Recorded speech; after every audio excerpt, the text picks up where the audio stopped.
Hi everyone, and welcome to Moxxie Life Coaching. I'm Michelle, and I'll be your host as we explore what life coaching is and how it can empower you to create and live your best life. We'll talk about topics ranging from our own self-defeating behaviors to getting to know our authentic selves.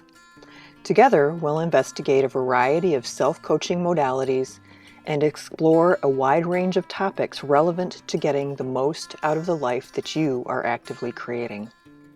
New episodes will drop every Tuesday, so please subscribe so you don't miss out on the great hints, tips, and tricks, and generally awesome content that will help you create your best life. So welcome, and thank you for listening.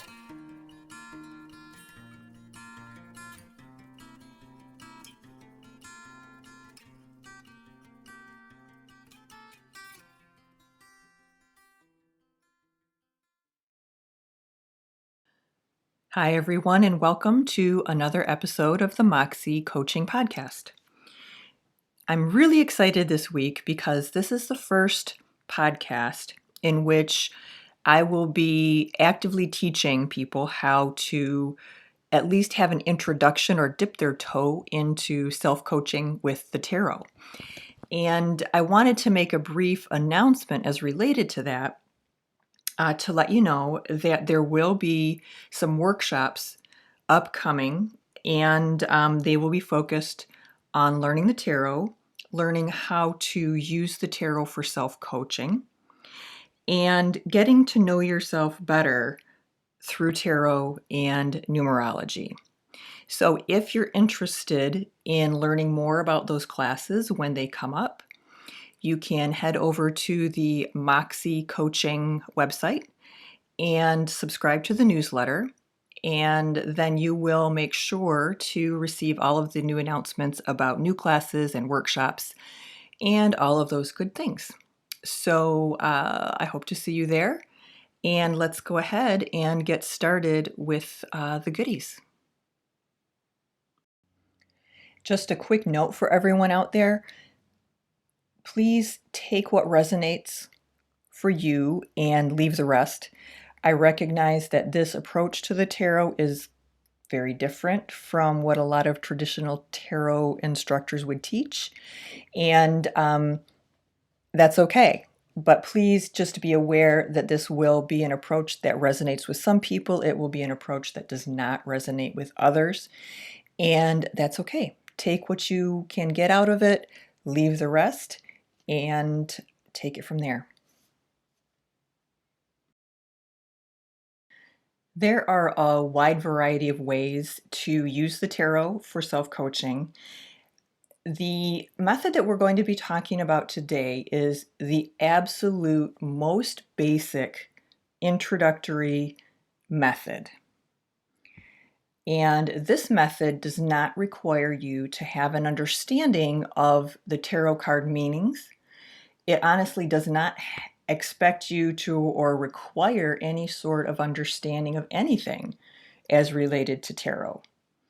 And if you choose for this particular type of practice, you can use whatever deck you like. You can use the traditional Rider-Smith-Waite deck that I talk about. You could use a variant of that deck. You could also use any oracle deck that you have if you have one handy.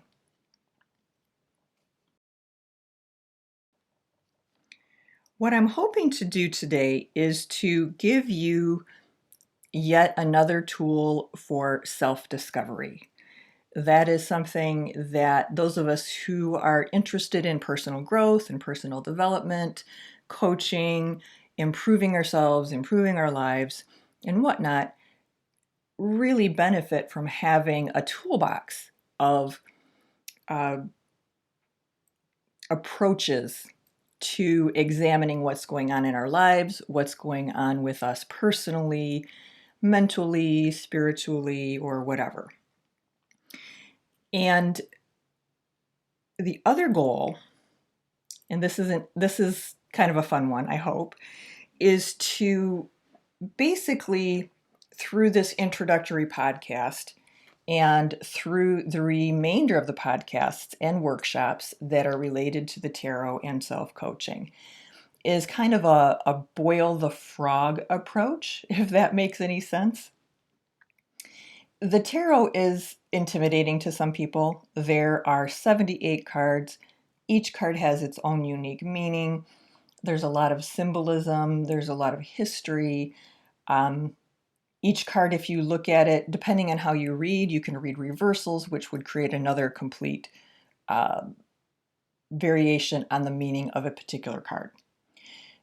So I know people who have expressed an interest in using the tarot who just essentially say, I do not have the time or the patience or really the interest in sitting down and learning all of that in order to use the tarot. So this approach is, as I said, the boiling frog approach, where we're going to start from the very, very beginning. We're going to talk about just the imagery in the cards, focusing on learning to use that imagery to explore what's going on and to ask ourselves some questions. And in subsequent podcasts, we will gently begin to introduce the concepts of the tarot, and we'll gently begin to introduce the meanings of the cards and some of the symbolism and those things.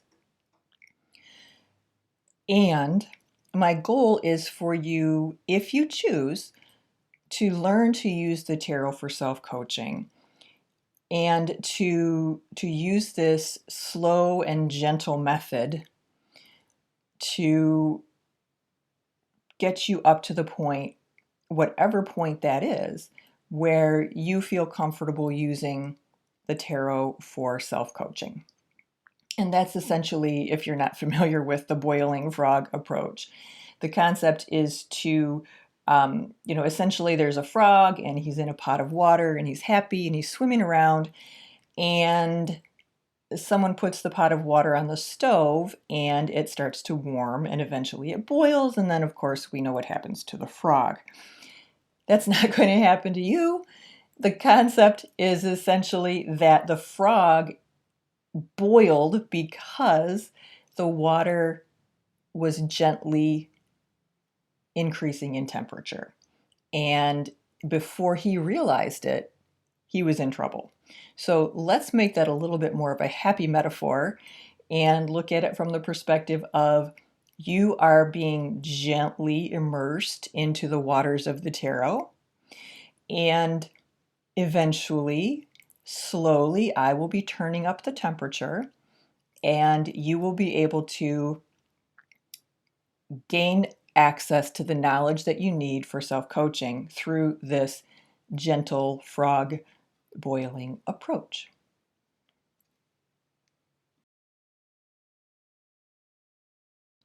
What I'll be teaching you today is just one method, but it is a distinct method with a process and some information that you'll need to know as you flow through the process. So on the Moxxie Coaching website, you will find a free worksheet.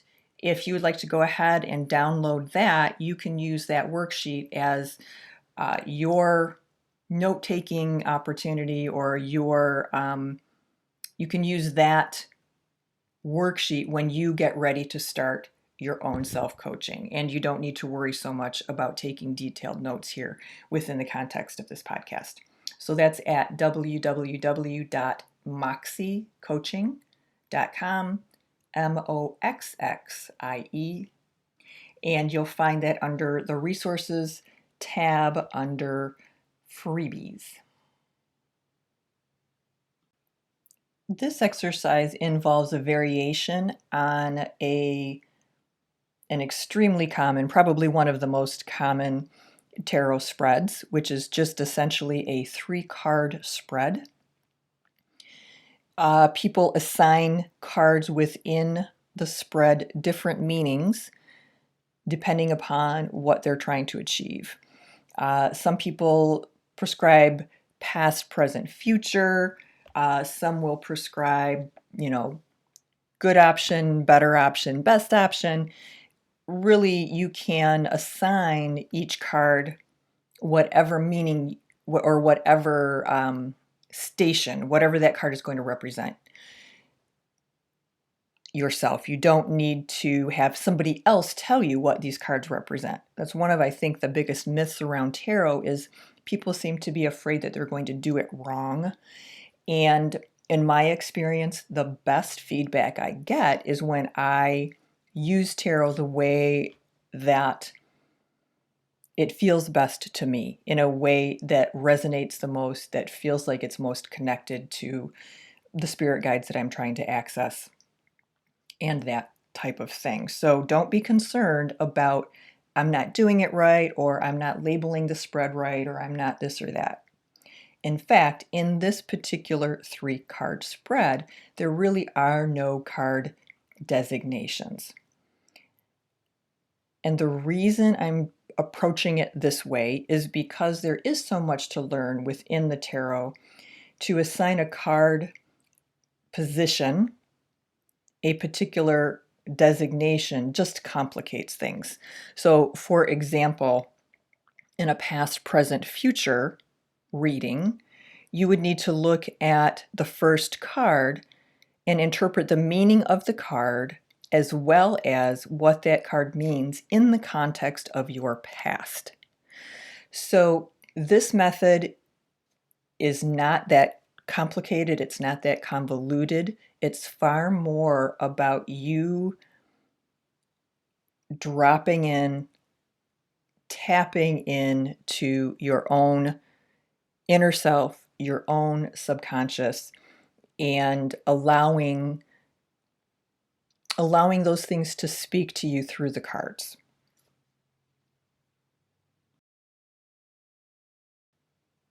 This first exercise that we're going to be learning in this particular podcast is designed primarily to introduce you to coaching with the tarot.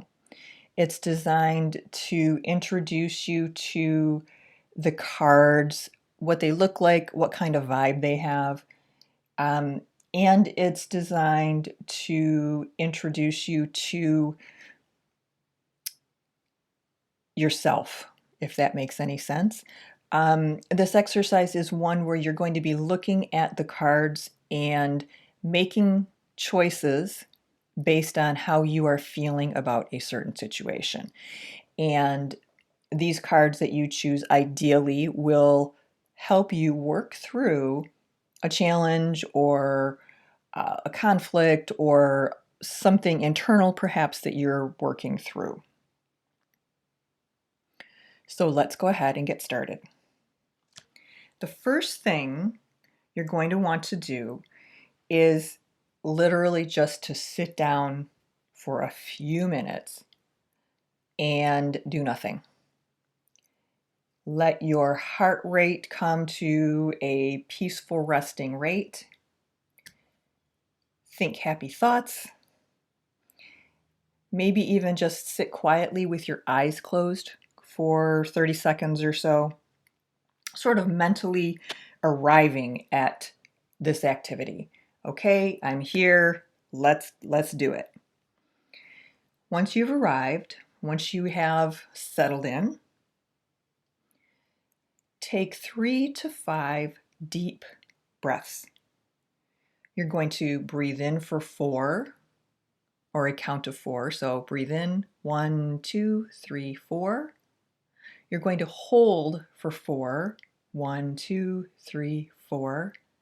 And you're going to release that breath for a count of 8. This little breathing technique is something you can use when you're stressed out, when you need to recenter yourself, when you need to refocus. And in this context, we're using it as a further deepening of that arrival that we created as we get ready to read the cards. It helps set a tone for ourselves, it helps set a tone in the environment, and it helps center and calm us. So the next thing you're going to want to do is surround yourself with white light. And we could do a whole podcast on white light and what it is and how it works. Essentially, for the purposes of today, just envision yourself sitting, being somewhere that feels good to you.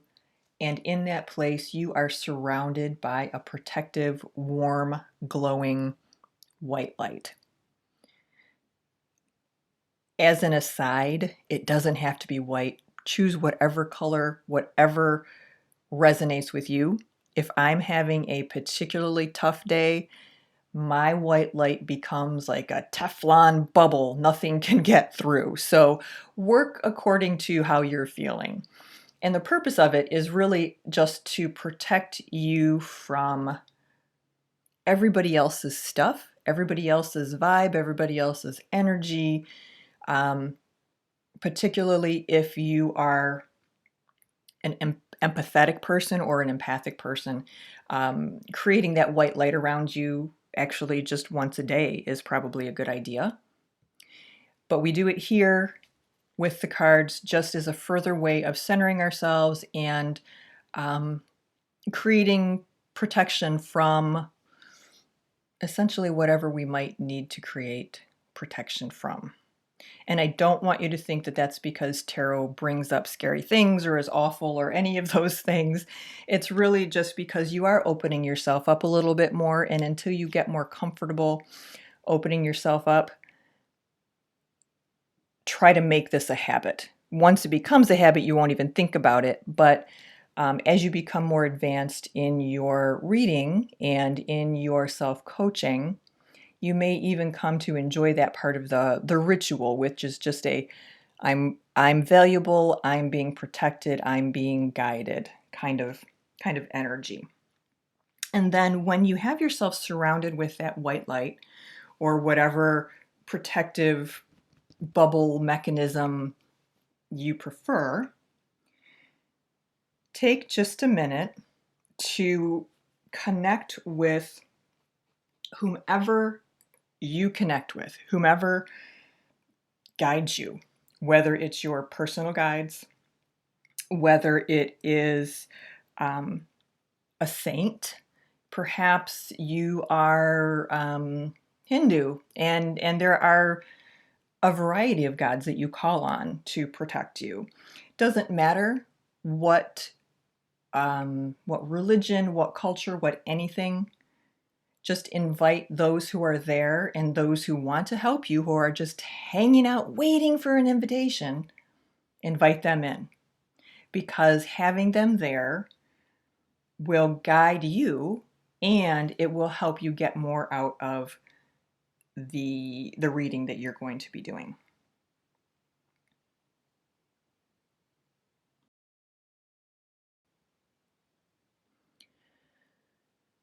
The centering activities and the arrival activities that we do first are common among almost any and all esoteric or spiritual practices that work to connect with a higher power.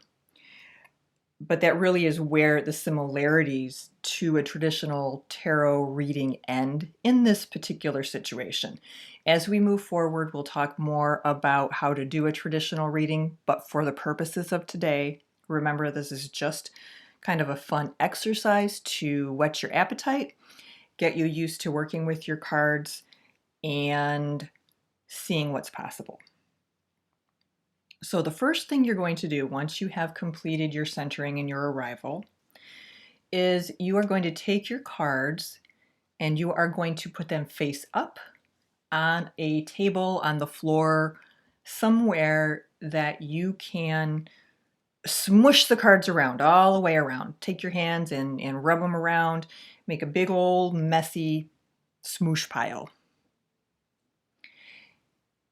That does a couple things. It puts your energy into the cards because you're touching those cards, and that's always helpful. When you're smooshing the cards around, you should be thinking about what you're trying to accomplish with the reading. So let's say, for example, you're trying to figure out how you feel about a particular situation involving your boss.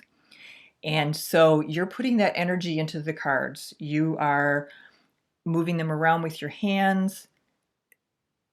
You are touching them. You're actively engaging with them and thinking of the situation that you're trying to resolve.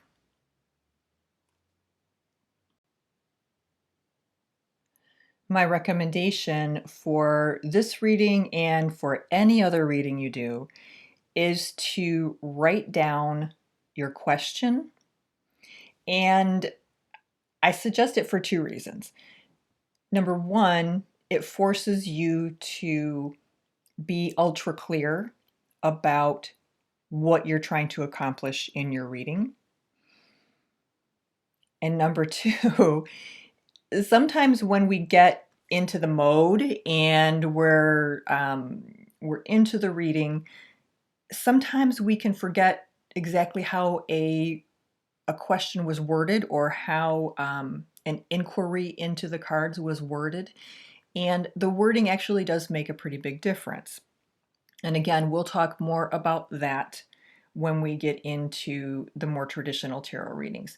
But for now, it's just a good practice to start writing down your question, being clear and concise and specific, and using that energy, keeping that question in your head as you are manipulating the cards.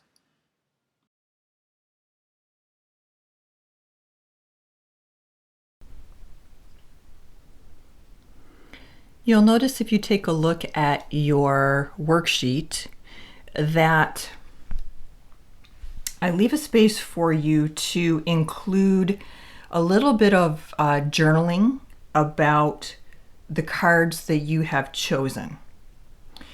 And the reason I do that is because I am a big advocate of journaling in general.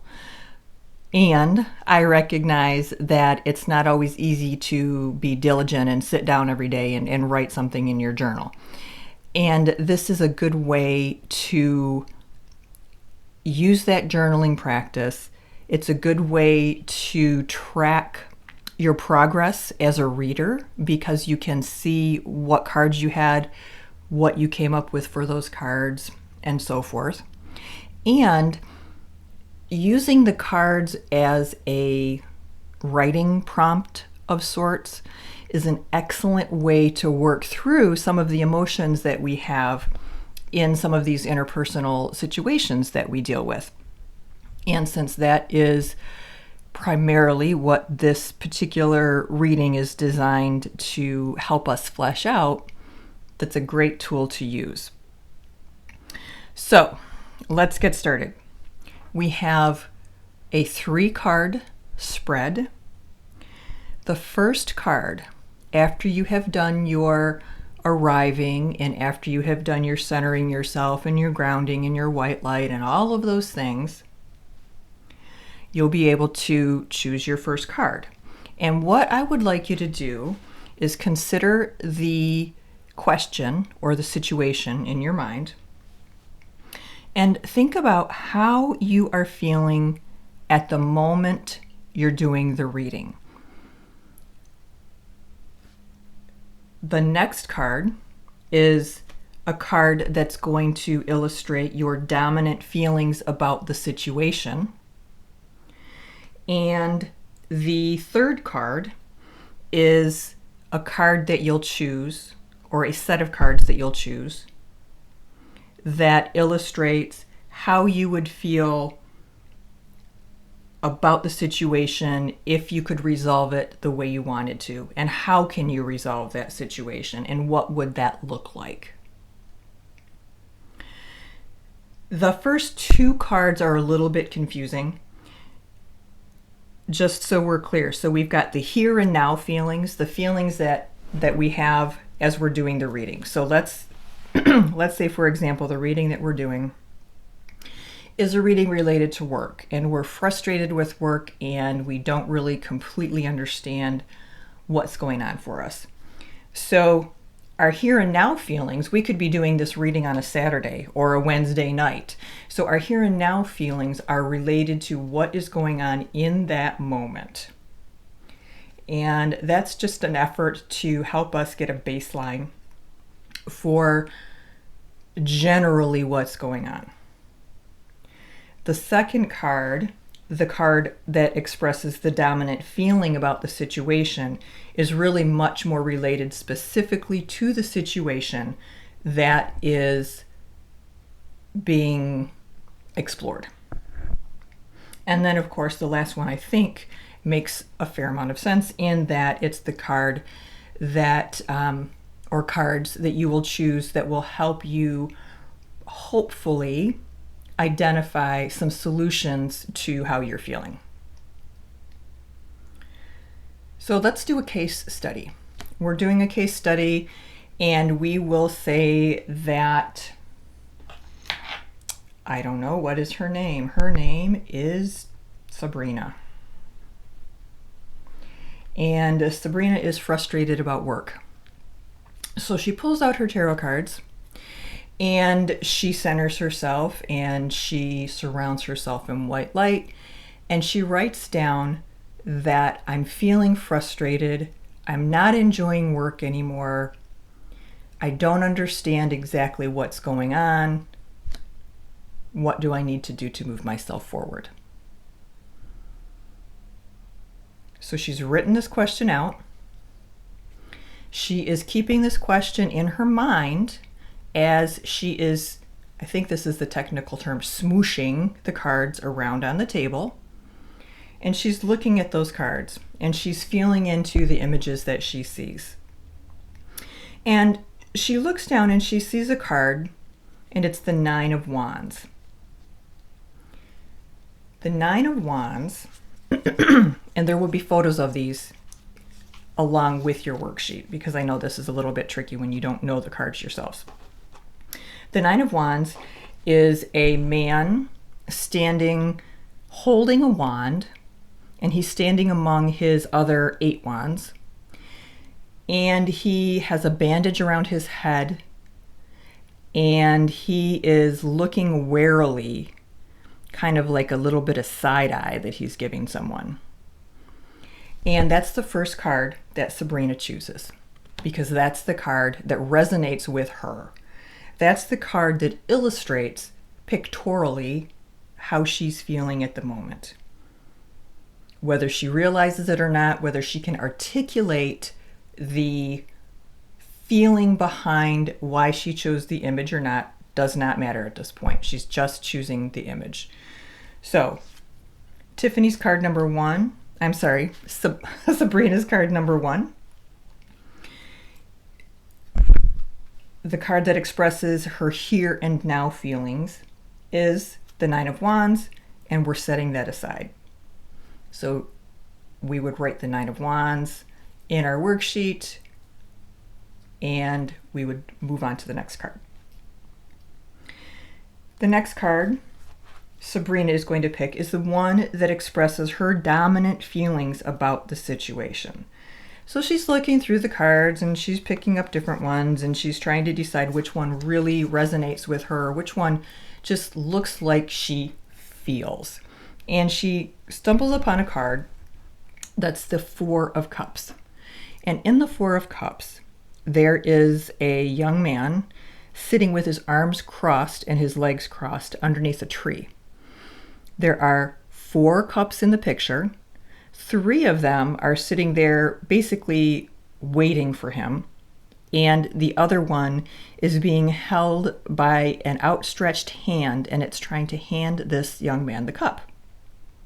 He wants nothing to do with it. He's sitting there. You could look at it like he's pouting. You could look at it like he's emotionally shut down. Either way, he has no interest whatsoever in interacting with whatever it is this hand, this cup, is handing him. So he is not interested. So what do we have right now? So basically where we are is we have Sabrina apparently feeling wary, like the man in the Nine of Wands. He is watching over his shoulder. He is not sure what's going on, and he is sure as heck not going to let his guard down. Now, Samantha, okay, this is just going to be a random woman name apparently. Sabrina takes a moment and she examines this card and she notices, like, wow, I picked that card. Yeah, I am feeling wary. I'm feeling unsure. I'm feeling like I just don't trust the situation. And those are the feelings that she is going to be writing down. Number one, wow, this is how I'm feeling right now. I am not feeling good. I'm feeling wary, and I'm not feeling trustworthy of whatever it is in this situation.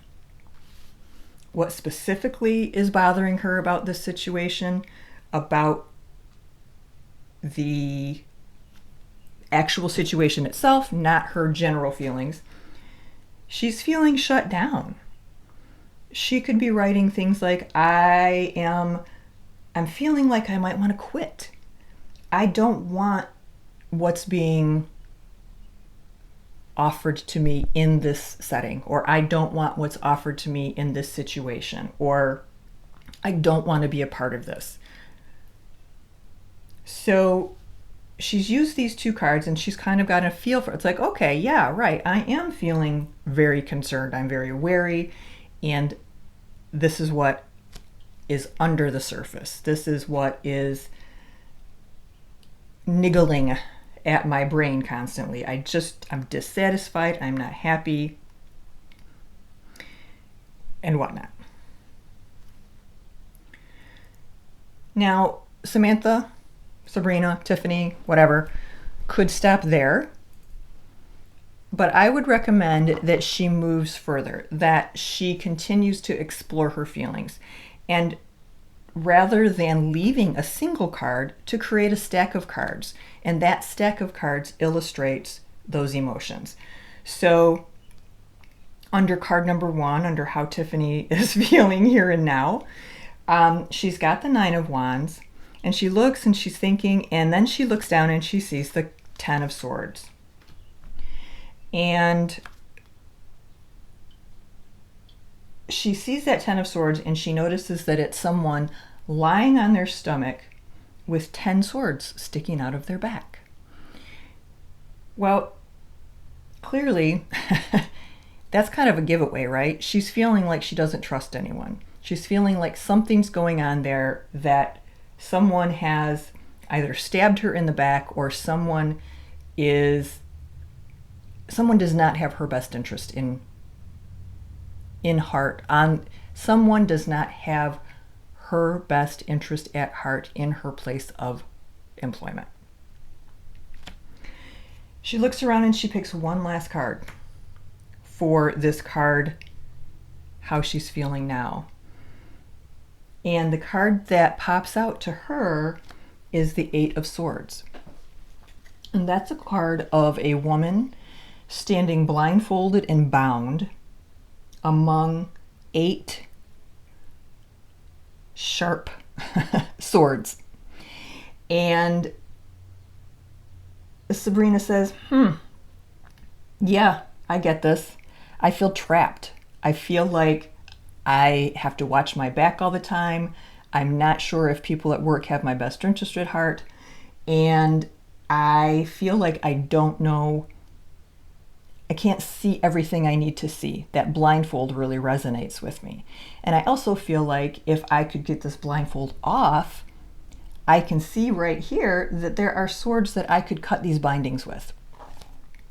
So she starts to recognize that she's feeling a certain way, but she also can start to recognize that there are things that she can do about that. Next, she begins to look at additional cards that express the dominant feeling about the situation. So what, in addition to that Four of Cups, in addition to that major dissatisfaction, that major disconnect and shutdown, is she feeling? And, excuse me, she comes upon a card that is the Five of Pentacles. And the Five of Pentacles shows an elderly woman and a lame boy walking, huddled, bent over in the snow, clearly lacking, clearly needing support, clearly feeling like they've been pushed to the edge of society. They're not important anymore. And that card resonates with Sabrina. She's starting to realize that she's not feeling as much of a part of the team at work as she would like to feel. So she's been able to get clear on how she's feeling right now, and she's been able to get a lot more clear on how she's feeling about the situation at work.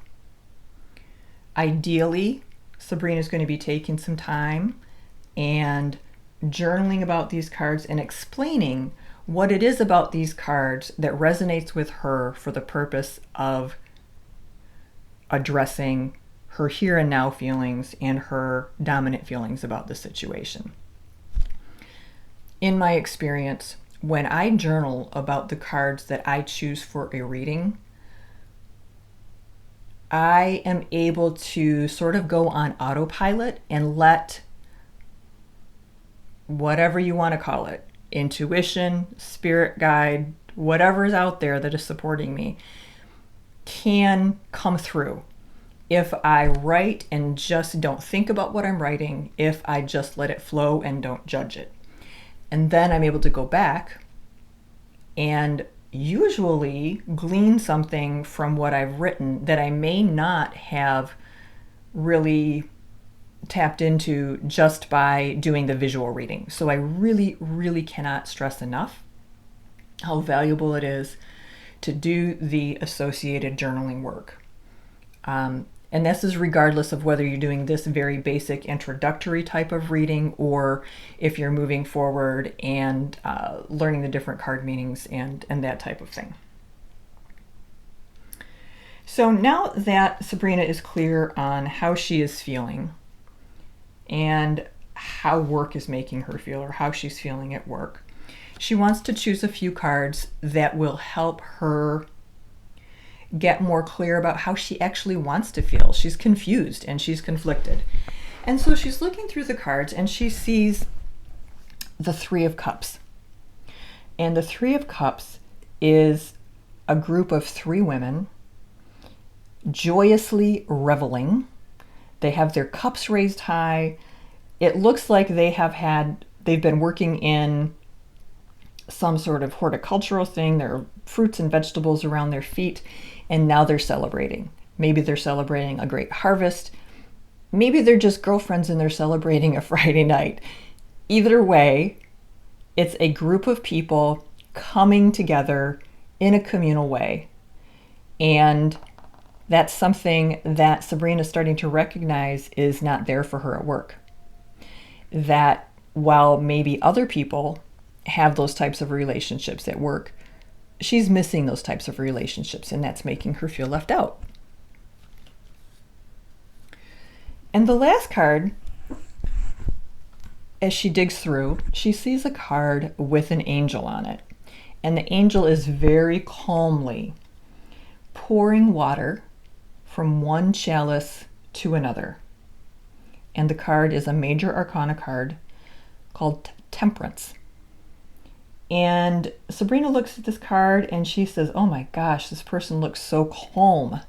They're working, they're doing what they need to do, but you can tell they have, what do you call that? Not a halo, a nimbus around their head and a peaceful look on their face. And they are at peace and feeling well balanced in what it is that they're doing. And that's how I want to feel.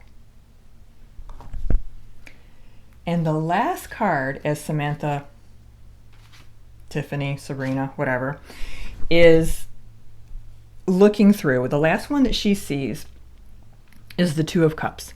And the Two of Cups is two people standing facing one another, sort of hands outreached reaching out like they want to connect. And if they look like they are partnering in something and working together on something. And Sabrina then realizes that she chose that card because that's missing. And she really would like to have more of a partnership or be a part of that group at work. So where did we land? Well, we landed in a place where Sabrina has identified generally how she's feeling at this moment. She's identified how she's feeling about the work situation. And she's identified some ways that even if they don't necessarily remedy the situation, they help her identify how she wants to feel at work. Because we can't really intentionally correct something until we know what's missing. So using this type of technique, and of course Sabrina spent time journaling, and she spent time looking at these cards and exploring in her mind and in her heart why she chose these cards. So she recognizes that she's feeling left out, that she would like to be more a part of the group, that she wants to be able to let her guard down at work. Now we can, if we want, we could extend this reading with one more card, and Sabrina could, if she chose, look for cards that illustrate remedies to a situation. So for example, let's say she recognizes that she wants to feel more a part of a team. Well, what is it that she can do to help create that? And she can dig through the cards. And let's say she came upon,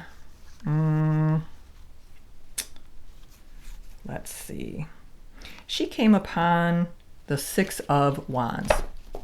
And the Six of Wands illustrates a man riding through a crowd, carrying a wand, and he looks very proud, and he looks very regal, and he looks like maybe he is being celebrated for something. And as Sabrina is journaling about this card, it occurs to her that she wants to feel celebrated in her work. She wants to feel what the person in this card is feeling. Now, I cannot promise you that she's going to be able to look through the cards and find a card that is going to identify a solution to her challenges. That's where the journaling comes in, right? That's where the the personal interpretation of these images. So what she comes away from this reading with essentially is not so much an answer to her problem. It's more of an action plan for her to review and to consider. Maybe not an action plan, maybe a state of the being, a state of the circumstances. And it's an opportunity for her to look at that and review it and get a more clear idea of where she is and where she wants to be. And in this fourth card, she identified how she wants to feel. So now it is Samantha's turn to spend some time thinking about what she would need to do to get her to the point where she feels confident in her work, where she feels like she's potentially going to be celebrated for her accomplishments at work. If she so chose, she could pick 3 or 4 cards. What we call these are stacks, basically. And each stack in this type of reading illustrates the same thing. And you can have as many cards in each stack as you want. Just be prepared to articulate why those cards are there. So, while Sabrina may not have necessarily a clear-cut answer to her question, she now has a much clearer idea of where she stands and where she wants to go. And now she can start to think about what it is she needs to do to get there. Whether she needs to have a conversation with her coach. This is an excellent way to work with your own stuff in between coaching sessions or in between therapy sessions. So she's at a point now where she just needs to decide how she wants to move forward, what she wants to do, and has the advantage now of having a much more clear and concise interpretation of how she's feeling and how she can be empowered to move this situation forward. I hope this was helpful. I hope it wasn't too convoluted.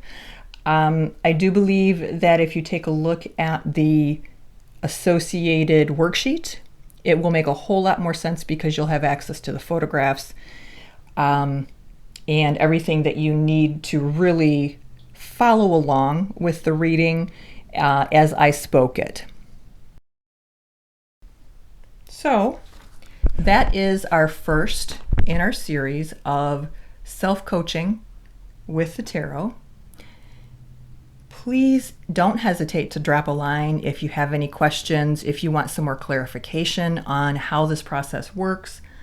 As we move forward and as we get into some of the more traditional tarot practices, those of you who are very familiar with the tarot will start to hear things that are more resonant with what you're used to. This podcast primarily is for those who want to start using tarot, who are unfamiliar, and who see it as a potentially helpful tool in moving their either personal coaching or their goodness, you could use this technique with someone else. You could use this technique with your kids.